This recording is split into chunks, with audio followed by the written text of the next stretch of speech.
Okay, the mission for today is to calculate the square root of I. And to get started with it, of course, what we're going to need is Euler's formula. Using this, what I want is an expression for I.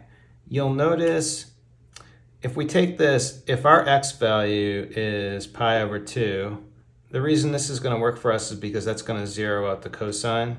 So if we do e I pi over 2, we get cosine pi over 2 plus I sine pi over 2. Cosine pi over 2 is just 0. This is just 1, so this is our expression for I. But technically, really what we should do is let's do like 2 pi m on here, where m, we want m to be an integer.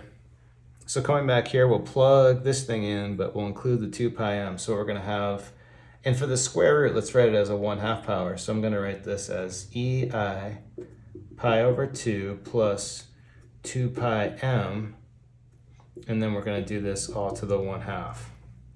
But then with exponent properties, distribute that in there. So we get ei, this becomes pi over 4 now. The half and the 2 cancel, and we just get pi m. But now technically I'm not quite done, because we're going to have multiple values here. But this isn't just going to be, we don't really want, we want m to be an integer, but it's not going to be all the integers, because we're going to get a whole bunch of just the same stuff. So what we can do is we can do m equal to 0 and m equal to 1, and then stop. We'll stop because square root is like the index is 2, so we don't need to go to 2, because then everything's just going to repeat going around the unit circle. So if we do m equals 0 and m equals 1, we should be fine. So you plug in m equals 0, and we get one solution, ei pi over 4.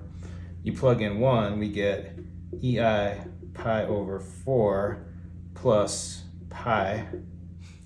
Simplify this, and what we get, ei 5 pi over 4, and that's it. And this one too. Okay, there you go, quick problem, square root of I. Thanks everyone for watching, have a good day.